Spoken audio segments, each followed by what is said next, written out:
Welcome back to New Rockstars. This is The Big Question. This is a podcast that gives you too much information about how our biggest heroes are also our biggest idiots. And had they made the obvious smart moves, countless lives could have been saved, though, the world would have been a lot more boring. I'm Erik Voss. With me is Zach Huddleston. Welcome back to the show, man. Thanks for having me back, Erik Voss. I'm excited. I'm slowly going to get inebriated. I've been looking forward to this ever since the last time you made the mistake of letting me on. Speaking of mistakes, this is the real mistake, you letting me be your co-host. This is a mistake episode. Oh, no. Maybe we'll see where it lands in the list. We'll decide in real time. Maybe an honorable mention. Maybe. Yeah. Okay. All right, what's this week's big question? Erik, this is a question we've gotten a couple times, and it often gets brought up during our watch along. Which Avenger made the dumbest mistake, the biggest mistake, the worst mistake? I love this question because if you think about it, the MCU is full of mistakes. All stories are based on mistakes. That's what makes life interesting. We don't make mistakes.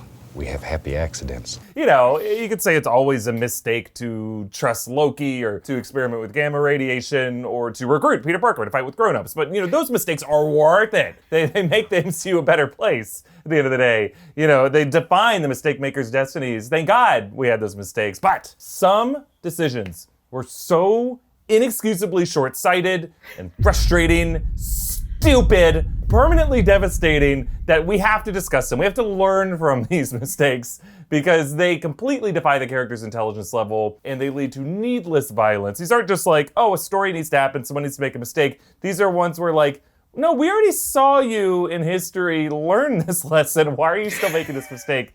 So those are the mistakes we're gonna talk about. Those are the mistakes we're gonna address. Us in our high seats, just looking down on these superheroes, right, in judgment. Right. Who are we to judge? What would happen if we were given these cosmic powers? Would we make the right choice? I feel like if I were to snap, if I had that glove, I would just get stacks of Cheesecake Factory cheesecakes, but just 4 of them. Just 4. It'd be I didn't know I could wish for more. And the thing's smoking and fried while I'm chowing down on some raspberry swirl. Oh, yes. Ooh.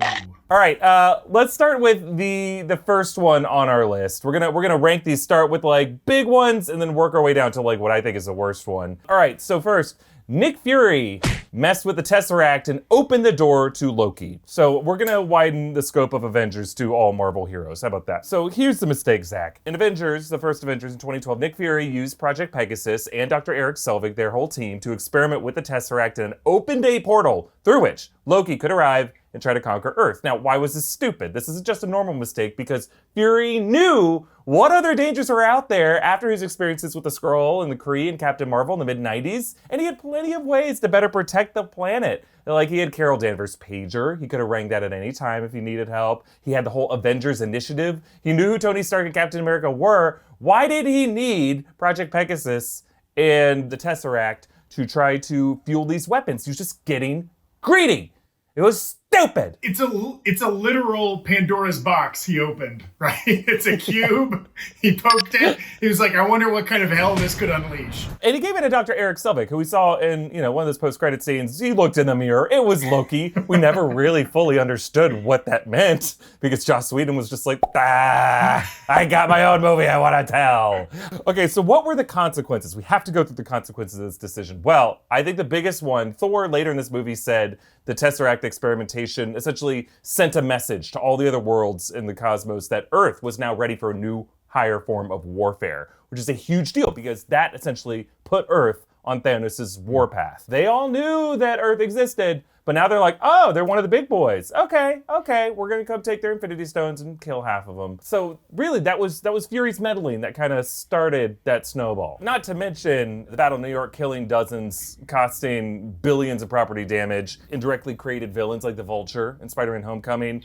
Coulson died, then was resurrected in Agents of S.H.I.E.L.D., but for half an hour there, we're that guy's dead. And then all kinds of damage. This is a pretty big one. Forgivable, but pretty big. Spy's gonna spy. Right? Mm-hmm. He has to mess with what was already good enough. Right? That's the curse. And hey, where would we be without them poking that? We wouldn't have had that lovely Battle of New York that made us all so happy. And made at least one waitress probably lose a couple days' wages. Because, that Yep. restaurant was shut down for a few weeks to clean up, Yeah, and that waitress, all of her scenes were cut. She was a little girl in growing pains, and she's like, hey, I'm going to be an adult actress. I'm going to have this romantic subplot with Captain America. Nope, cut. She got one scene at the end of the movie during the montage of news reports, and it's all Fury's fault. All right, on to our next mistake.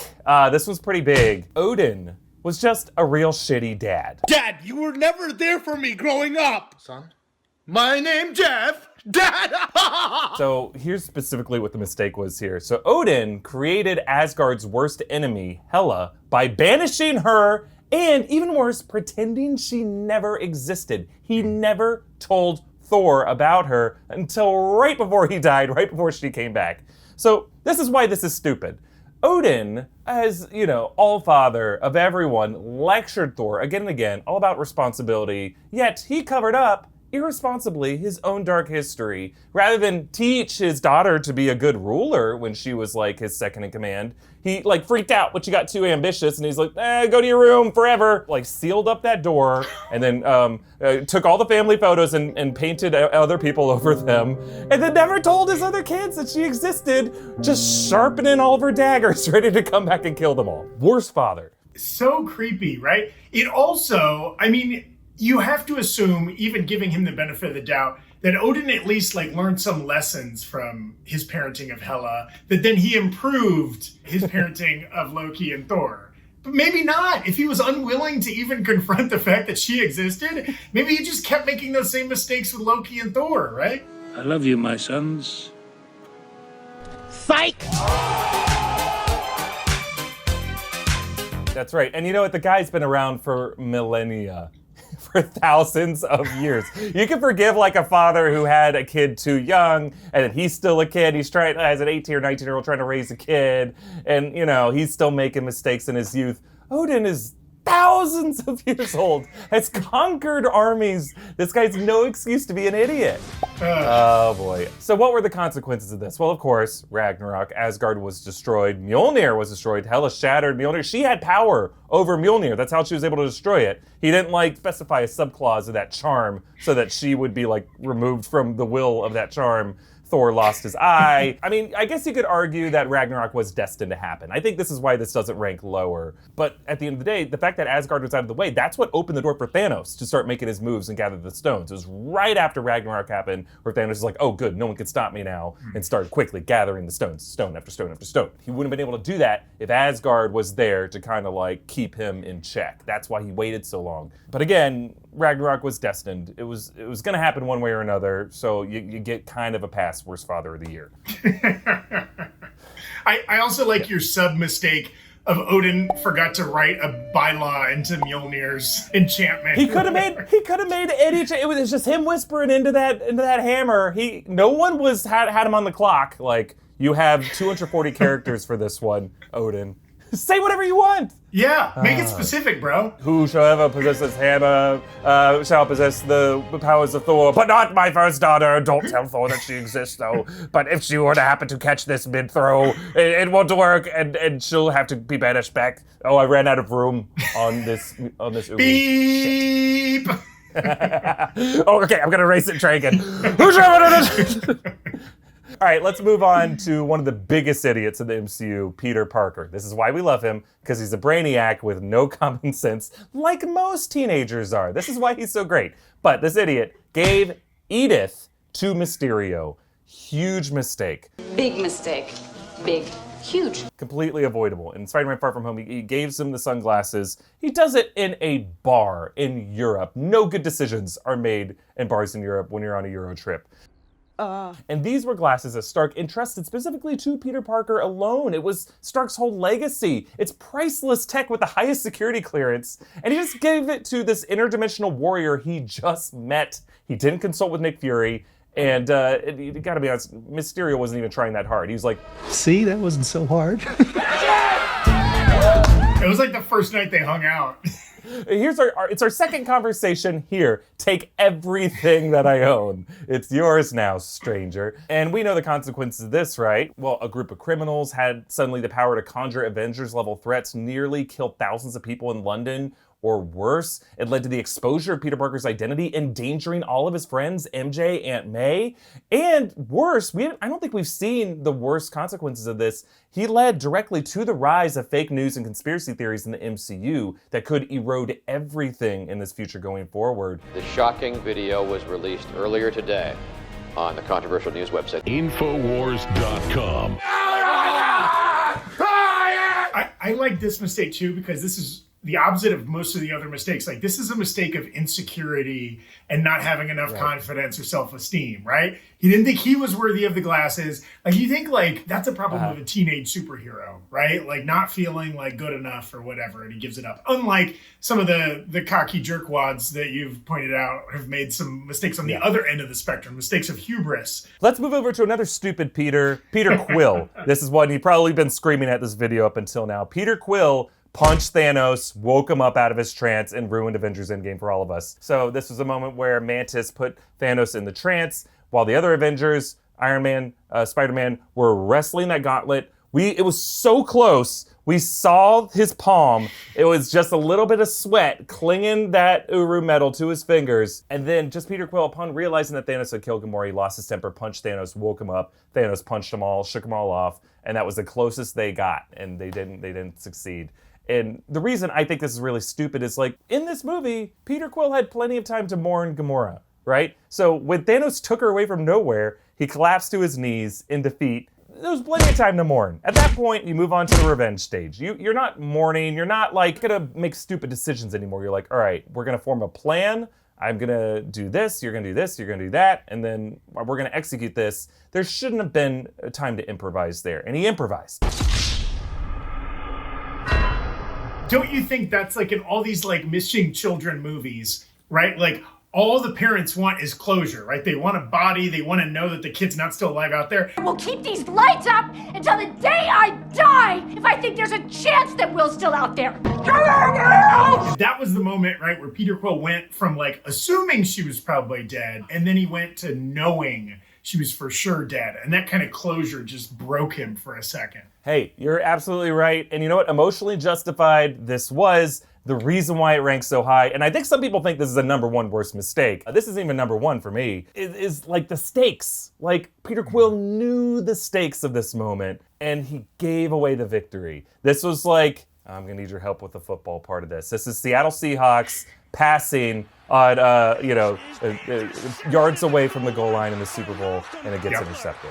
Yep. Did I get it? Did I do it? That was a good metaphor. Yeah. No, you didn't! Stop! He blew it. You do not throw a pass at the goal line when you have Marshawn Lynch. Finish him. All right, now let's get to the real Big Daddy mistakes. Tony Stark inventing Ultron. Okay, so the mistake here, in an attempt to build a suit of armor around the world, Tony Stark created a super intelligent AI that killed Jarvis, overtook his Iron Legion, and then nearly doomed the planet to like an apocalyptic meteor type event. And this was so stupid, idiotic, because Tony was motivated by just this irrational nightmare that Wanda Maximoff just kind of plugged into his brain real quick. And then he's like, I want a suit of armor around the world. But he already like learned his lesson back in Iron Man 3. He said that like he had already retired. He blew up all of his suits. Like, he learned from Ivan Vanko that drones are a bad idea, that they're dangerous. Yet Joss Whedon and Age of Ultron is like, no, he is drones again. And then AI's turning evil. That's classic Terminator. The War Games, Superman 3. Superman 3's DC, I get it, but Terminator exists in this universe. We learned that from Rhodey's speech in Endgame. This guy knows Terminator. He knows that AI's destiny is always to like outsmart us and go evil. And as a guy who makes weapons, he should know that the outcome of those weapons, right, is totally determined by whose hands they're in. And knowing that Ultron exists, it's gonna fall in the wrong person's hands at some point, right? Or in its own hands, which will definitely be evil. Okay, let's break down the consequences of this because they are disastrous. First Avenger death, Pietro Maximoff. Didn't see that coming. You never see it coming. 177 casualties in Sokovia. That included Charlie Spencer, that was Alfre Woodard's son. She played Miriam, and that led to their whole fight. Zemo's family, fueling the Civil War conflict. The Sokovia Accords, the disgrace of the Avengers' reputations. Everything that happened in Civil War was a direct consequence of Age of Ultron. The UN signing of the Sokovia Accords, that was the setting of T'Chaka's death, leading to a bunch of conflict and Black Panther. Age of Ultron was so consequential to all the bad stuff that happened, and might still happen, because there's plenty of theories saying that Ultron might still be alive. That's awesome. Sure. And it was another giant trauma for poor Wanda Maximoff, right? Like another in a long line of dominoes that are falling for her that might eventually snap her magical brain, right?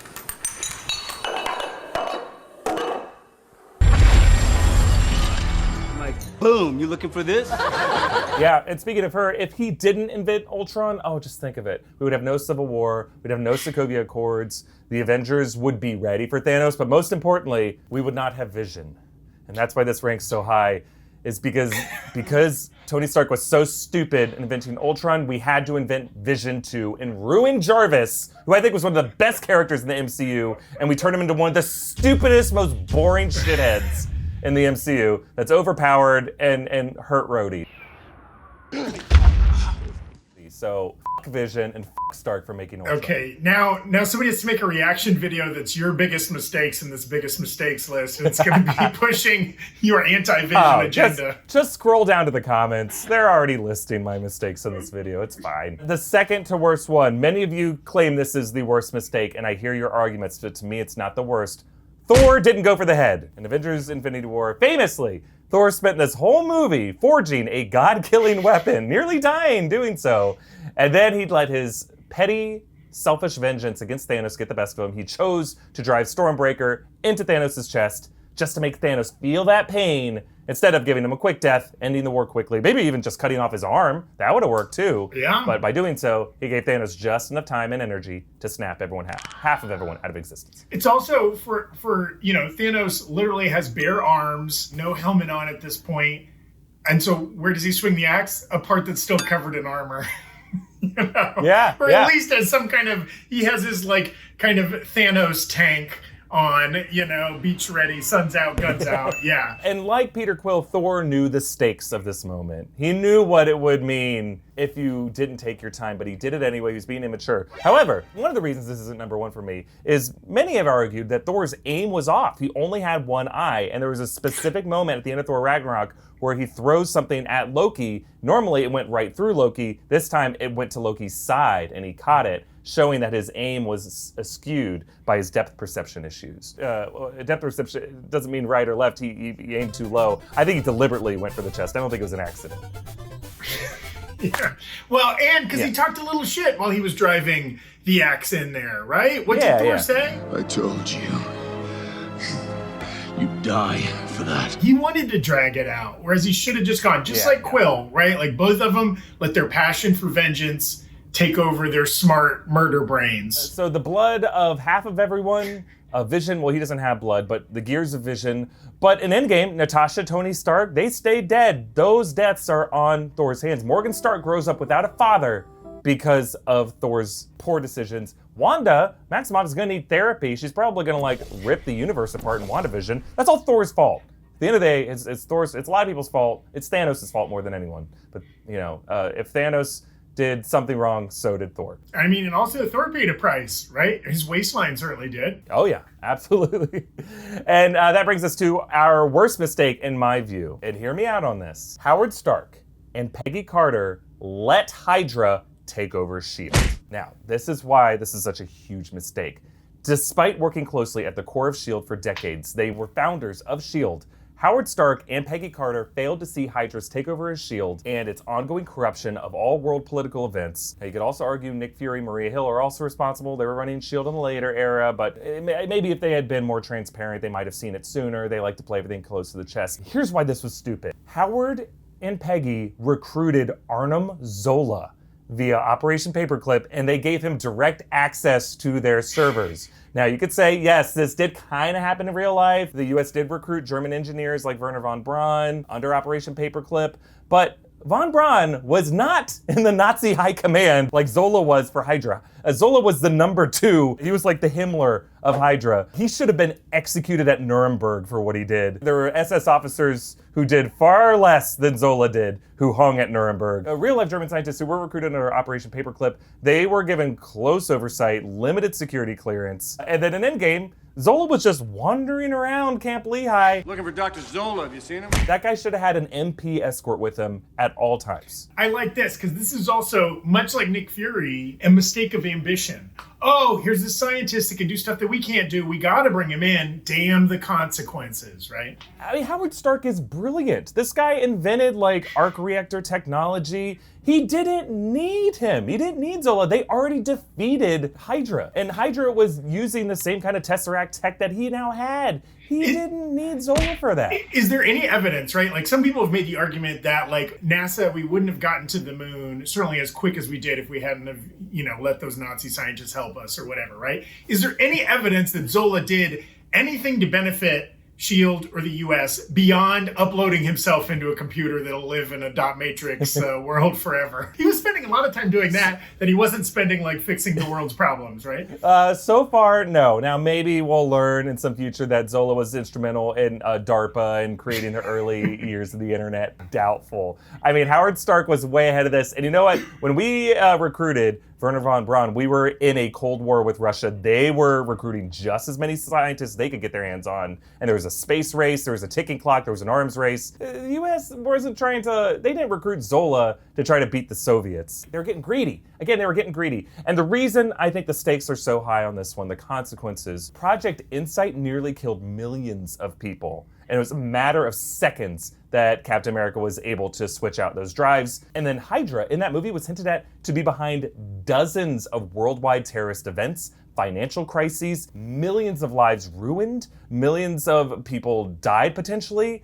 Maybe 9/11. We didn't see footage of the towers get hit, but it was implied that like terrorist events were all Hydra's fault. And then eventually, yes, Howard and Maria were killed by that Hydra Winter Soldier program, led to the Avengers dissolving and fighting in Civil War, leading to them being unprepared in Infinity War. So ultimately, Hydra's takeover of S.H.I.E.L.D. was poisonous to the heroes of the MCU in so many ways, and we're not even talking about here. And it was all because they recruited this one evil guy that they easily could have just let burn. Though shout outs to Toby Jones, one of my favorite character actors. Oh, he's great. He's got such a weird looking head. I love that guy. That to me is the worst mistake in the MCU. I think Thor not going for the head's pretty bad, but it's also a bit understandable. It does not make any sense for those two S.H.I.E.L.D. operatives to have been fighting that battle in Captain America the First Avenger and then recruit the number 2 Hydra loyalist to give them the keys to the kingdom. Yeah, so there's all kinds of other mistakes. I want to hear what other mistakes you think we left off in the comments below, but those to me are the top ones. Yeah, how many of the comments are going to be, they never should have made a Captain Marvel movie?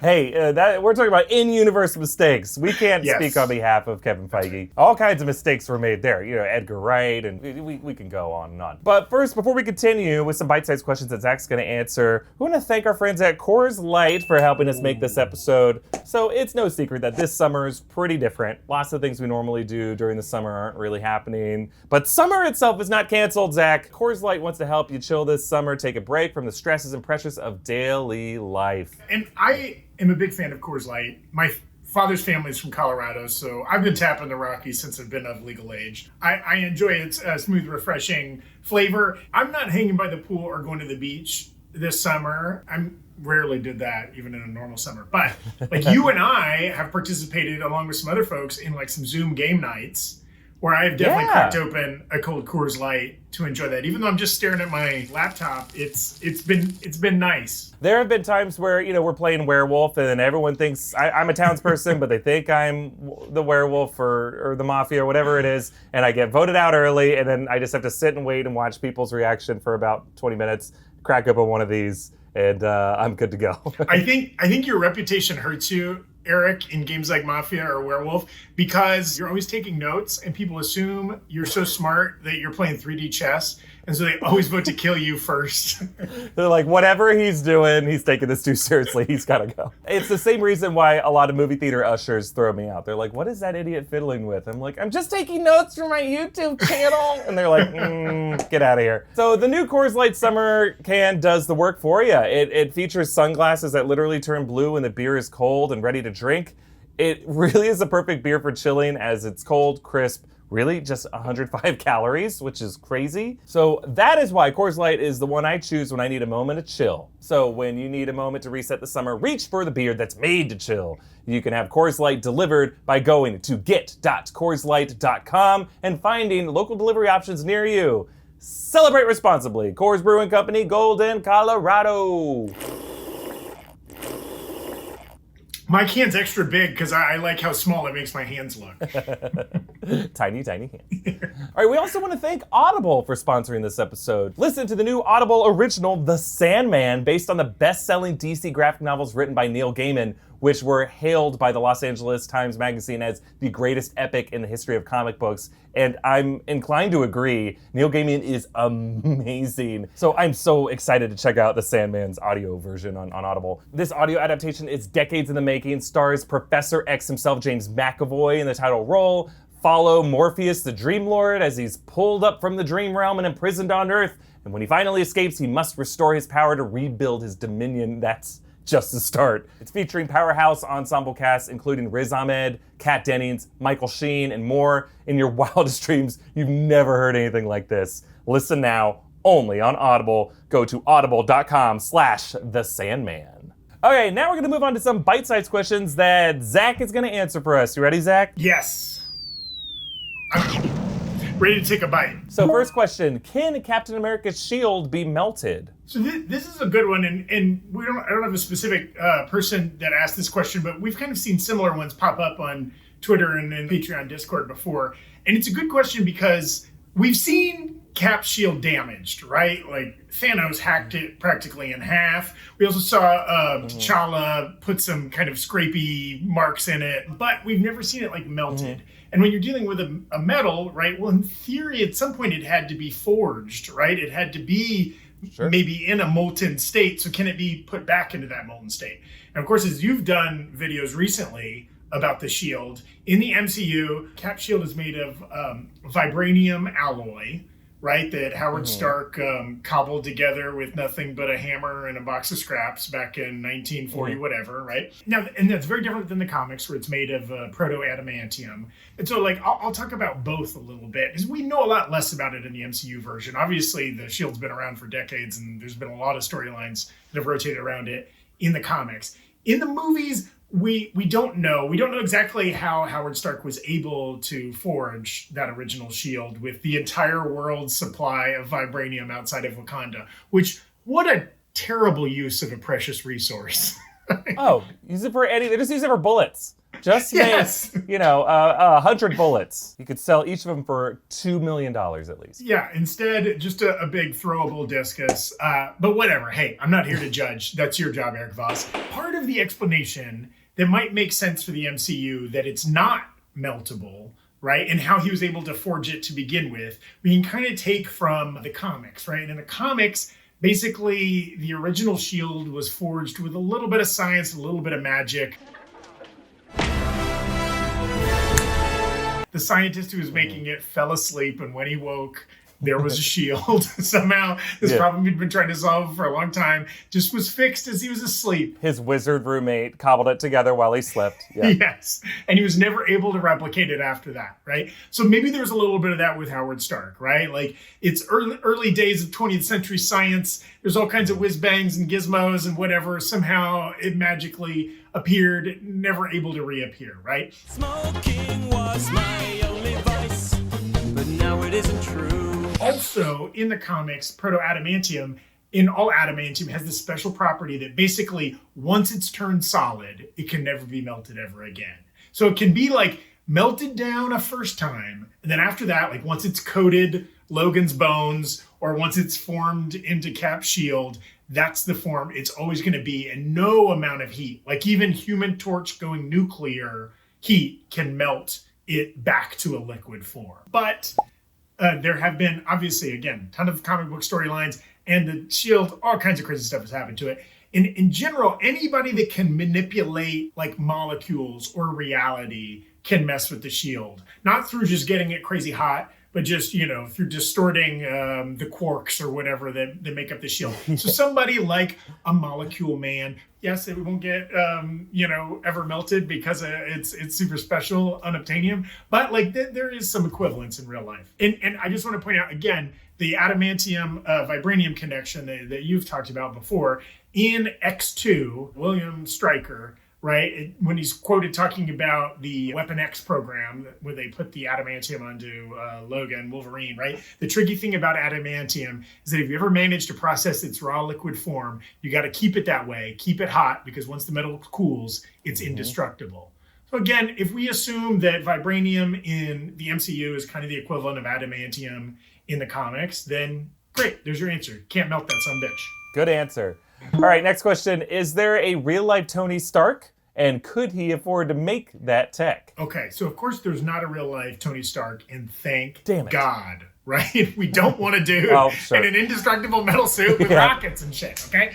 But there are some people, and specifically our most recent, our MCU Tony Stark, right? Jon Favreau and Robert Downey Jr., when they were developing the character for Iron Man 1, they had meetings and interviews with Elon Musk, and they based at least some of his character on Elon Musk, who at the time, this is 2012, right? So he wasn't Tesla Elon Musk. He was, SpaceX, PayPal Elon Musk, but he already had a bit of a cult following as this rogue entrepreneurial dude. And so Elon Musk has some of the same qualities, right? Like he's both like super rich. He's also an engineer. He builds flamethrowers, right? He's kind of obsessed with different forms of power, like electric cars, right? Space rockets, arc reactor, right? Yeah, a little equivalent there.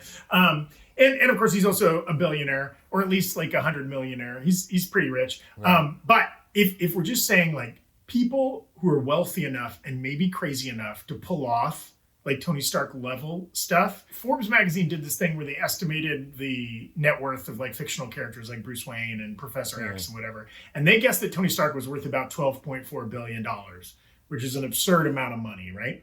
But you know how much money Jeff Bezos is worth, Erik? Oh, way more than that, right? 114 billion, almost 10 times as much. Jeff Bezos could afford to be like 10 Tony Starks, which we should all fear that, and maybe a good reason to not shop at Amazon. I don't know. No, it's not a liquid 114 million, right? Or billion. It's locked up in Amazon assets. stock. Yes. But he's crazy wealthy. Or even like Larry Ellison, who's another super rich tech guy who also cameoed in Iron Man 2 along with Elon Musk. That's right, he did, yeah. And like has some very Tony Stark-esque facial hair. There's some look there. That's very expensive facial hair. Yes, only billionaires can afford that kind of a cropped goatee. But Larry Ellison, even he's further down the list of top billionaires. He has 59 billion, so he's like 5 times as rich as Tony Stark. Though I will say one thing that a lot of the richest people in the world have going against them is they're all like in their 50s or 60s, which I know Robert Downey Jr. is not a spring chick, especially by the time he gets to Endgame. But, you still got to be a decent athlete to be flying around and fighting all those bad guys. So really the only guy that maybe has a chance, just with the combination of youth and absurd, disgusting wealth, is Mark Zuckerberg, who is worth $89.6 billion.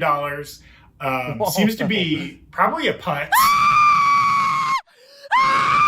But, hey, he's still got a couple years ahead of him. Robert Downey Jr., Tony Stark had kind of an arc of maturing and working for the greater good.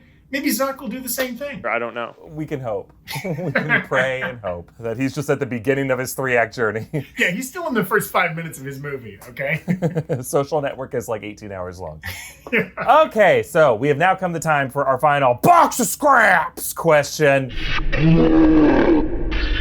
And this week, we've had this one before. So this one says, what is a mistake that you regret making on the internet that can never be erased? Zach, we are having another round of Find My Shame. So we're going to tell our stories. We're not going to give you all the details, but it will be on you to try to find the shame that exists somewhere in a dark corner of the internet.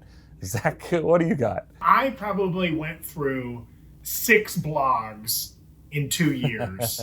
I would be very excited for the first, 4 or 5 posts, and then just, my enthusiasm would wane. I'd get ADD, distracted, do something else. Maybe I'd finally get a girlfriend, and that would take up the latent energy that was just pooling around my ankles. I started a blog that was just dedicated to the Slurpee machines of Greater Los Angeles and what flavor was available at what location. Nobody was asking for that. I need that. I need to know which ones have the frozen Cokes and which ones just have the dumb Fanta flavor. Right, and there's nothing worse than when you go and you're excited and you get a Slurpee and it just comes out wet mush because it's not frozen enough. Oh, I hate it. Right, because they don't I care. Yeah. I still want this as a service. Maybe it should be an app on a phone and not an old school 2008 blog. But, right, like there should be a service where, because there's a 7-Eleven on every corner in Los Angeles, but like, oh, drive the extra 1 mile because this one has the good flavors and it's cold and frozen, right? All right, that's interesting shame. I want people to find Zach's Slurpee blog. Find Zach's shame. Find it. And then, all right, so here's my shame, because I've given you one shame, this is another shame. And it's interesting that you bring up Facebook notes and blogs, because my mistake is both permanently online in blog form and in ink. And Zach, I believe you know this story. I sabotaged a candidate for student body president in college because he was an asshole to me on Facebook. And I knew you did it. You planted that story about the chicken. I didn't plant the story about the chicken. Seriously, what the hell's the chicken? I'm not proud of it, but I did it. And here's the story of it. So Zach and I went to the same college in Florida, and we were part of the same improv group. And when I was a freshman, I wrote this Facebook note that stirred up a bunch of drama between our improv club that we were both part of and then this other club that was like a theater club that we did stuff with, but we really had a beef with. But I wrote this note, and I was real snarky, and I was talking shit, and I thought I was being real funny, but everyone commented on it because I didn't set my Facebook to private. I had just created it. So it was at a time on Facebook where like anybody who was on Facebook could find my account and read the whole thing. And so a lot of these theater kids were really pissed off at me, and I knew all of them, and they were all like kind of friends of mine, except this one guy. And we're gonna use a pseudonym for him, Brent Dorman. And this guy, I never heard of him before, but he assassinated my character. He began his comment by going, "Listen, scumbag." He called me like worthless. In so many words, he's just like, "Go f*** yourself, delete your account," that kind of thing. Which, this is just my first random internet troll. I have gotten plenty of those since then. I'm so used to this. But I never forgot his name because I had no idea who he was. I'm like, who is this Brent guy? And I later found out that he was dating one of my theater friends at the time. She introduced us at a party. She goes, "This is Brent." And she tried to get us to like talk and hash it out. And we were both kind of like, "Nah, we're good. Nice to meet you, but we're good. I don't really want to even talk about this." So fast forward ahead 2 years. I had risen up to become the humor columnist for the local newspaper, which basically someone just knew me who was like an editor there. They're like, "Oh, he's kind of funny." I was terrible. My column sucked. Most of it was just like gross, dumb ideas. And the editor was like, "What is this?" And would like trim it down and be like, "I think this is kind of funny." There was a particular week where I had no ideas for a column, but then I opened up this newspaper and I kept seeing all this praise for this guy, Brent. He had made a name for himself, rising up the ranks through our student government, which was way too big of a deal at our college. Yes. He was now running for student body president. He had a reputation as being this outspoken, progressive champion. He was like the first like non-fraternity candidate in years who actually had a chance at winning because like everyone kind of knew his name. He kept getting in the paper for stuff, or like speaking on behalf of these different things, marching with protesters. And I mean, this student government was dominated by frat row and the Greeks, sororities and fraternities. And just because they had ways to like kind of rig it. And historically, it has launched plenty of political careers. I believe Marco Rubio was in the UF student government. Yes. So it was a big deal. Florida Blue Key is the equivalent of Skull and Bones at the University of Florida. Yes. And like every senator and governor from the state of Florida has been a member of Florida Blue Key. I had a brief brush with them working on our homecoming at the university. And I know, and they're not evil. They're just hard drinking fraternity people. But yes, continue. Yeah. Well, and Zach, you ran for student body president for a brief period, right? Did. Or vice president? A full joke candidate, but yes, I did. I got in the paper a few times for doing that. Yeah. Well, this guy Brent was like a man of the people. You know, he was not just running on the left progressive party. He was running to the left of the left. All those SG student government friends who I knew were like, "We can't stand this guy. He talks down to everyone. He's so pompous. He's smug." And I'm like, I think I had a social media brush up with this guy. So I had this platform in the form of this column. And Zach, this was kind of like my Hamilton Burr moment, where like Burr nearly won president, and Hamilton spoiled it by saying, Jefferson has my vote. But here's the deal. I needed a column. I was on deadline, and I knew he was an asshole. And I'm like, this guy is a piece of shit. He's a troll, and he got away with it. So here's what I did. I wrote a column dedicated to him, and I spilled all the tea, Zach. I quoted everything he said to me. I said, this is a guy who is trying to ask for your vote right now. This is the kind of person he is. And I was just kind of joking. It was a humor column. So I was joking like, finally, I have a reason to vote. Like, we're all like, we have no stakes in the student government usually. Now I have revenge. This is great. So I made a whole joke about that. I was really nervous when I submitted it to my editor that night because the night before it was going to run in the paper, student government reached out to us to schedule our budget committee hearing for our improv club's first ever budget approval. It was when I was president of the club at the time, and I promised them that we're finally going to get funding for our trips and our workshops and stuff like that. The meeting got delayed, pushed late at night after 10 p.m., which scared me because 10 p.m. is when the online version of the next day's paper went up on the website. And this is a week from the election, and like everyone's looking at our newspaper every day. And then I walk in the room, and Brent is on the committee of 8 people. I had no idea he was on this committee. So I am checking my phone, I'm looking at the time, and then I know the online version of this article is up, and then I see him, he's checking his phone as like other people are getting, pitching their stuff. And then like at one point he looks at me, and he kind of like does one of those. And then finally I do my whole spiel, do my song and dance, and then it gets approved. It's preliminarily approved. He votes to approve. He's just kind of like, yeah, sure, yay. So the next day, the article goes out. 30,000 issues spread all over campus. My phone blows up. My Facebook blows up. The article's a hit. Everyone I know in politics is like, you got him. Thank God. Finally, someone can call this white knight out for the asshole he really is. And like, I don't know how big of a hit it is. It just seemed like it was a hit. It was the most hits any of my stupid columns got. And someone told me that Pita Pit, which is like the pita fast food place, they clipped it out and they taped it to their window. I guess like this dude had pissed off the guys at Pita Pit at some point. So they're like, yeah. So then like an hour after I wake up, I get a phone call. It's this dude, it's Brent. I don't know how he got my number initially, but he told me he got it from our opinions editor. So the opinions editor was not my boss, it was my boss's boss. My boss was the entertainment editor, didn't care about politics, thought the article was funny. She's like, go with it. But her boss was the opinions editor who did care deeply about politics, was very friendly with this Brent guy. She actually wrote the opinion piece endorsing him.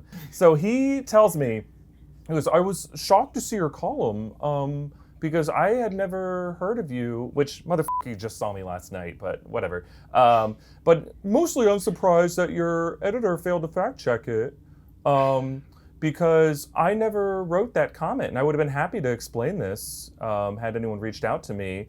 And in fact, while I investigated it on my end, one of my friends from that time has come forward, and he said that that night, when I was with my then girlfriend, we were all talking about that controversial article you wrote, and he took my open laptop when I wasn't looking, and he commented under my account. No! And I was like, you fucking liar. He invented the I got hacked excuse. Yep, he said he got hacked, and then he said he will be emailing you soon. And then immediately I got an email from this guy as if he was in the room and hit send upon his cue. And the other guy was taking basically word for word exactly what he said. I don't even know if this guy exists because I could not find him on Facebook, which is crazy. Back in this year, everyone in college was on Facebook. Couldn't find this dude on Facebook anywhere. And then he drops the kicker. He says, I was just surprised you would post this after I supported your improv club at the budget meeting. It was a threat. He was threatened because my budget wasn't formally approved. It had to go to the full Senate, and someone could veto it or delay it or like take it out of the final budget that went for approval. So here's the problem.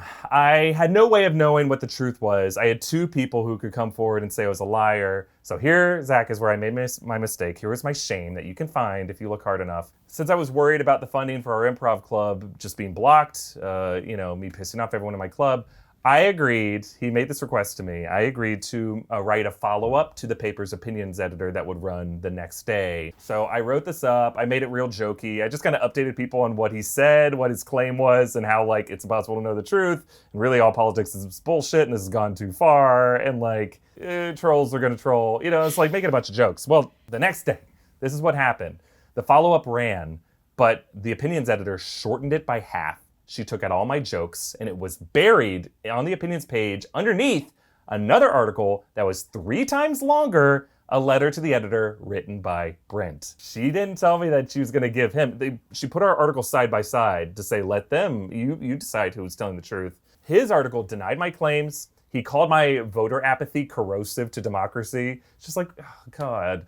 And then at the very end, you know, came my response, just a 3-paragraph noodle, where it was my letter to the editor, but I didn't write the headline to it.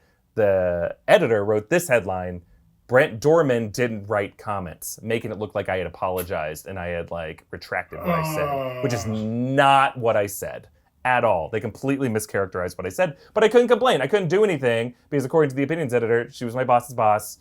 She could just like let me go. I wanted to keep this humor column because I want all these clips. So epilogue to this, Brent lost the election by a huge margin. He came in a distant third, which he's probably gonna lose anyway. I don't want to take credit for it. And then I recently looked up this Brent guy, and he's now a labor lawyer in New York. He is like fighting the good fight. Thank God for this man. He's doing just fine. I want to leave this episode with 2 pieces of advice. If you're over the age of 21, drink Coors Light. If you're under the age of 21, never be a jerk online. People will screen grab it. It will come back to haunt you, even if you're just at a party a year later and you have to confront the person that you were a jerk to or whatever. It does not bring joy to your life. You will be a happier, better person if you avoid being a jerk online. Talk shit in person, never type it out. That's my advice to you. And if you do type it out, Erik Voss will remember your name and write or post something that will drag you. And you cannot claim you got hacked because it worked on me once. Shame on me. Find my shame. Well, that is our show. It was so great to chat with you, Zach, and stroll down memory lane into all of our shame and skeletons in our closets. A reminder to all of you that you can join our official Discord by becoming a patron at patreon.com/newrockstars. You can get an audio version of the show by subscribing to our New Rockstars Big Question podcast, wherever you get your podcasts. And you can send us your big questions on Twitter by using the hashtag Big Question or by mailing us at our P.O. Box. You can follow me on Instagram at EAVoss, follow Zach at Z Huddleston on Twitter, and follow New Rockstars on socials, and subscribe here on YouTube to get too much information about the stuff you care about and overlong stories about the petty battles of Erik's college years. I love your memory for this shit. I barely remember 2 years ago. You have like a photographic memory for every experience you had in college. I love that. I never forget anything. It's my gift to my curse.